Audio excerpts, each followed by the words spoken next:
tonight's demo is a sea urchin. We're going to do it in two different styles. I'm going to show you how to create the skeleton, which is what we normally see when we go to the shops or visit the oceanside shops or restaurants where they have them out on display, or they're in aquariums or whatever. So you normally would see like a shell that looks like this, okay? And then I'm also going to create the actual urchin itself with all the spiny, right? With it still having its body attached to the skeleton, okay? So let's get overhead and I will share that demo with you right now. Where am I? There we go. Okay. Okay, so this is what I'm going to show you. We're going to do an urchin itself, like this one right here. And then we're going to create the skeleton. And then we're going to, those are always prettier, I think. And then we're going to do an actual urchin like the one you just saw in the painting. Okay, so we're back underwater today. And just so you know, for this, we have this wonderful stencil that helps you create that shape. So a lot of people struggle with getting a kind of a perfect round shape or getting the separations or whatever. So this will help you get that shape in all the sections. Okay, so that's what we're going to use to start with. And I just wanted to share with you, these are some that I have picked up in coastal towns here in Florida. This one I just think is the coolest thing. And I don't know what the difference is of any of these. I'm sure if Gilbert were on, he might be able to tell you. But so you can see this one's got some very distinct little nubs sticking out here where their spines come out. And see all those little back and forth zigzaggy lines. But you can tell this is real, right? You can see inside and see all the structure. It's not plaster.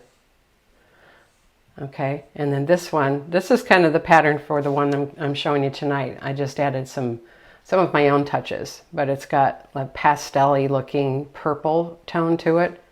And I have a green one that looks like this too, but I didn't get it out. And then this one, it's got coral colors, like a linen color, a little bit of tan and coral, and all sorts of little bumps. And the bumps are where all the little spikes or spines come out. Okay, so that's what we're using as a model for this. And let me get a plate.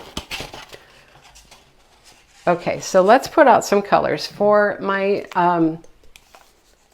skeleton, I'm going to put out some lavender and some white. Okay, and then we have some berry wine that I'll be using for both the skeleton and the live urchin. Okay, I need a little more than that. So you could use berry wine, or Juneberry is another good one. And there's lots of different colors of those too. So you could look at options, pictures online to see what would work best. And then I have a little bit of medium gray out for some shading in the opening, not much. And then we'll need some medium.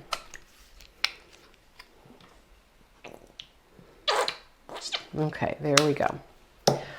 All right, so don't need this brush just yet. So I'm going to be working with my large, this is the number 20 synthetic bristle stencil brush. It's been well used, but still it's very good shape. It holds its shape nicely, and I love that it's chopped off like that. So, and there's so many more bristles in this than you would get in a coarse hair standard stencil brush. So, and the other thing I need is some paper towel handy, because I'm going to set these off to the side now, because you have to tap off on paper towel when you're stenciling. Okay, so we're going to start with the lavender first. All right, so I pull out from the puddle with my brush, the flat of my brush, and then I just load it from out here. I don't dip into all this heavy paint. And then see all that paint that's on there? I'm going to actually tap off most of it. Okay, and since I'm on paper, it's going to probably soak it up a lot faster, so I may have to go back and get more paint more frequently. Okay, so I'm going to set this right here. Let's back up just a little bit. Yep, all these brushes that we now have are wonderful. We love our one-stroke brushes too, but these are a nice addition. All right, so when I stencil, if I'm just doing something small, I don't bother taping it down. But you're going to do circles to the right, circles to the left. So you're making swirls right and left. Right, working it into all the little grooves. Get a little more, tap it off. Now in this wide open space, you can do a little more forceful brushing. It's those edges that you want to be careful of that you don't bleed under. So tapping it off and then continuing to do the circles. There we go. Okay, now with this same stencil brush, I'm going to come and get just a little bit of white right in the middle. Oops, let me come down so you can see that. Right in the middle, see that?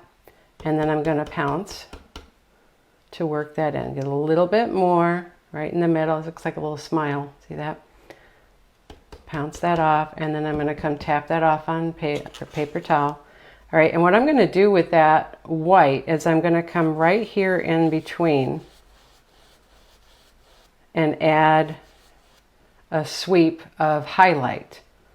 Okay, so right here, following the curve, sweep the highlight, and I'm keeping the stencil in place while I'm doing this so that I don't go past the lines. Okay, come through here, little highlight, and then this one, and then that one.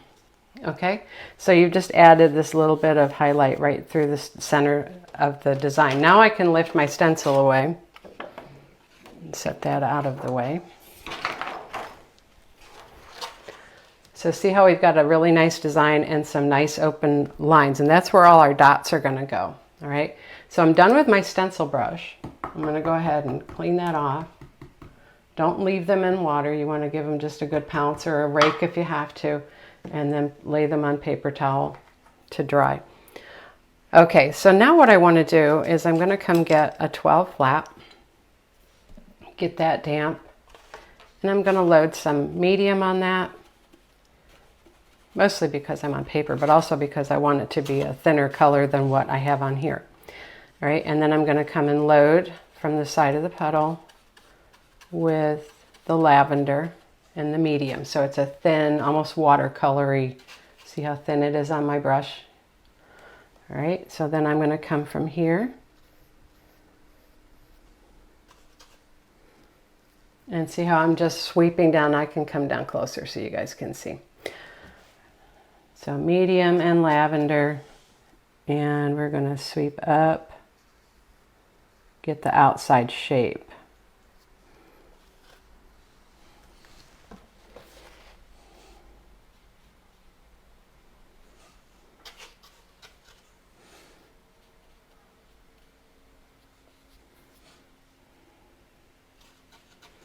I love this stencil for creating things like this, and I have a new packet that I'm working on that will share some fun little project ideas of different ocean scenes, okay?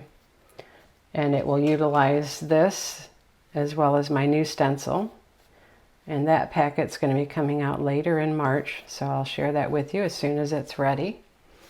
All right, so see how I've filled in all of the center lines, and it's strengthened kind of these edges that were darker. Right there, see, go over them just a little bit and it'll give a little border line.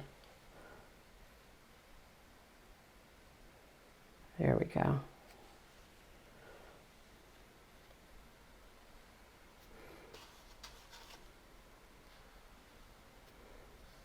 See, that one has it already. Okay, so now what I want to do is I'm going to take the handle. Well, first of all, before I do that, you wipe this brush off, and I'm going to come get a little bit of medium, and let's back out just a little, and I'm going to side load this medium gray,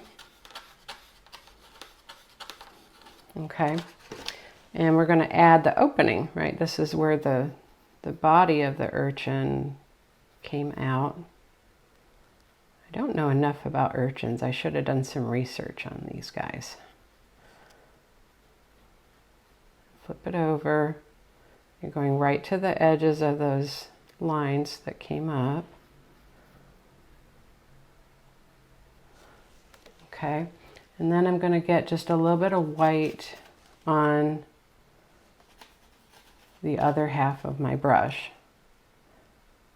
And we're going to come right in here.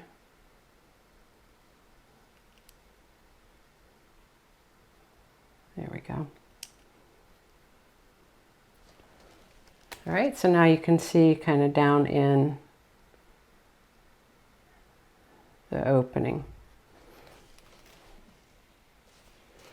Okay, now the next thing I want to do is clean that brush again, and I'm going to come and get medium again, and I'm going to side stroke some berry wine.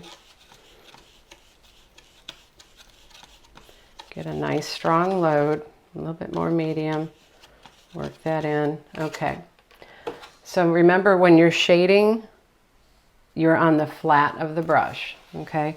So I'm going to start down here against that line, and we're going to shade up this edge, okay? Down the other side.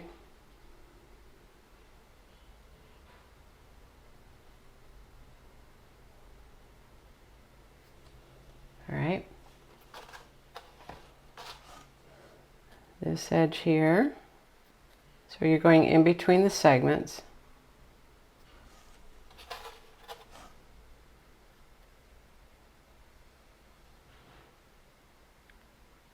It's going to be strongest here where you're facing it, and then a little softer as you move away around the sides.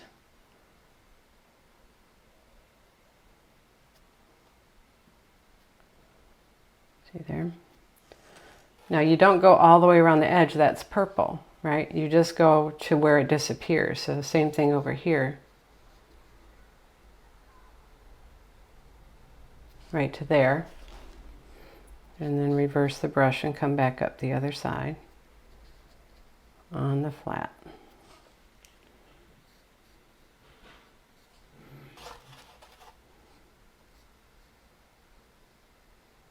Okay. And then here, it gets a little tight right in here. You might end up being on the chisel, and I've also got to change the orientation of my brush.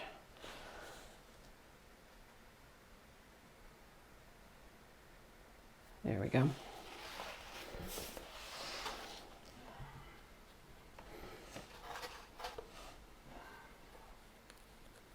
A little there, there, there, and there. Okay, so now I clean that brush off. And what we're going to do at this point is just add the dots. Okay, so a couple of different things I did I want to share with you. So I used the big handle for the big dots, and then I used my kiss dotter for the small dots. So the handle of this brush works nicely. I can dot right, and you can use any color dots you want. You could do berry wine dots if you wanted to. I use the berry wine as an accent color. So you dip the handle in, and the biggest dots are going to be the ones that are right here in the where the curve is closest to you. All right, so I'm going to do a big dot right here, and then from there I'm going to go up, and it gets smaller naturally as the paint gets used up on the brush or on the handle. And I can come back here and dip into that center again and come down. Oops, let me get a little more. Come down. Right? And you see how it naturally gets smaller? Okay. Now I'm going to come over and do the same thing in these center lines here. So I'm going to dot. Make sure my hand's not in the way. Dot. Oops. Dot, dot, dot, dot. Here, dot, dot, dot.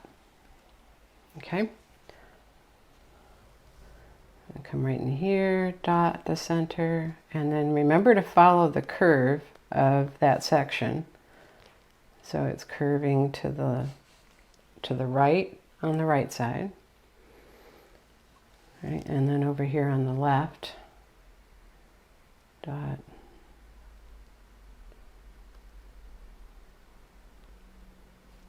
Oops. Okay.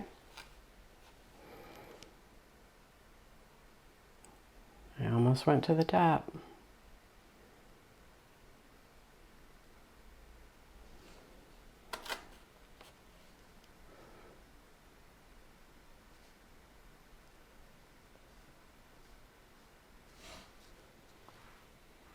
Okay, so you see how you get those dots on there fairly easily, and you can even come in here and just do a few faint ones, not full size.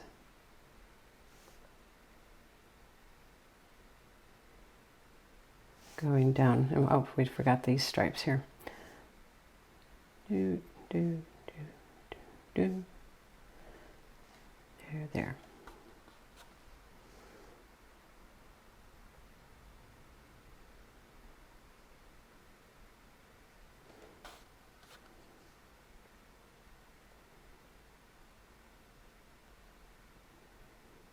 Okay, now we got them all. Now this one here, you might see partial dots, but you're not going to see the complete set. Okay? All right, now wiping that off, then the next step would be to come in and do accent dots if you want to. You could leave it just like this and it would look very pretty. And it's not very difficult, exactly. So you take the dotter, or you can use a smaller handle if you prefer. All right. And what I did was, you have to be straight up and down when you do this. Let me come down a little closer. All right, so I did 1, 2, 3, 4, 5. All right. And then after that, then these are 1, 2, and then you go 3, 4, 5. And then this one's down here, so you go 1, 2, 3, 4, because that one's already there. You get the pattern. 1, 2, 3. 1, 2, 3, 4. Okay. So you're going to round them in an odd number. 1, 2, 3, 4, 5. 2, 3, 1, 2, 3, 4, 5. 1, 2, 3, 4, 5. Okay. So you would do that going around all these if you wanted to. Okay. You could also take your handle, which would make smaller dots. All right. And you could come in between here. Right, like that, and those would be pretty too. So lots of different options. You can get very decorative with these, or just leave them a nice soft pastel-y look. Either way, it looks great. Okay, so that's the skeleton or the urchin shell. All right, so next we're going to show you how to do the urchin itself.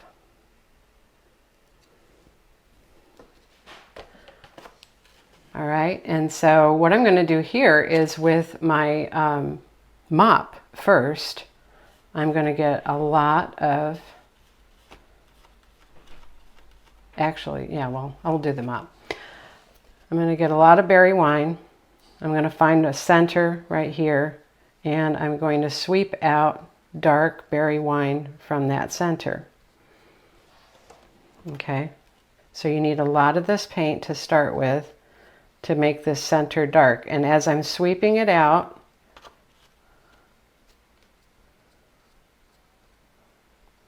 you're going to create wispy ends. See that? So just by the nature of how this brush sweeps like a broom. Right, and then go ahead and darken, just tap in some dark here of that berry wine right in the middle. Right, that's the darkest part.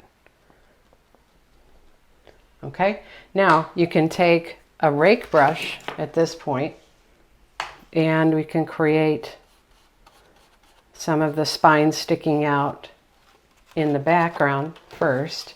All right, so I've got the rake brush with a little bit of water, all right? Not super wet. And you come right to the edge here, and you can flick out, and you can even go on the chisel edge if you want to get a little more defined spikes coming out, right? And these are in the background. So remember, these are round and dimensional, so you have to create that kind of look. You can do it on the chisel, or you can do it straight like that on the flat. A little bit of both, I think, looks best. So I'm just going around the outside. I'm not coming from the middle. I'm just creating, and they can go in different directions too, so it doesn't have to be perfectly straight. See that? Their little spines help them motor around, okay? It's part of their mobility system. Really glad we don't work that way. Okay, so now with that same brush, I can come in and get white with that same color.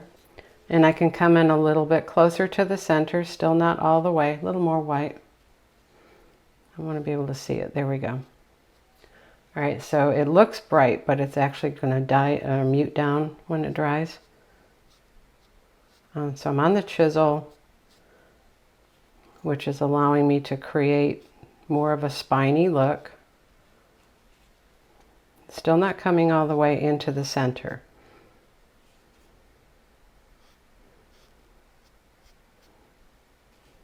Keep picking up white with the berry wine already on your brush. And so it's going to mute it slightly, which is what we want. We don't want the brightest white ones until we get to the very front.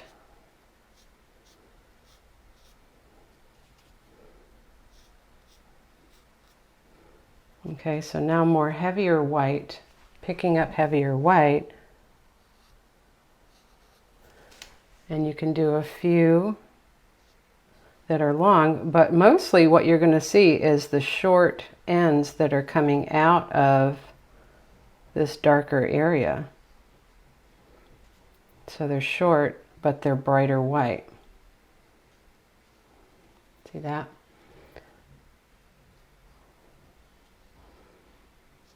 So that they're reflecting the light and you're not losing that dark center. So I didn't fill the whole thing with spines, right? You can see through it and see the dark, and you can see the shorter ones because of their angle. It gives you the impression that they're coming closer towards you, right? Short ones are going to be at a more acute angle. Okay, so there you have both the spiny sea urchin and the sea urchin skeleton in some very simple steps and strokes. I hope you enjoyed that. Those are fun to do. They make it a lot more easier and a lot more fun using the stencil too.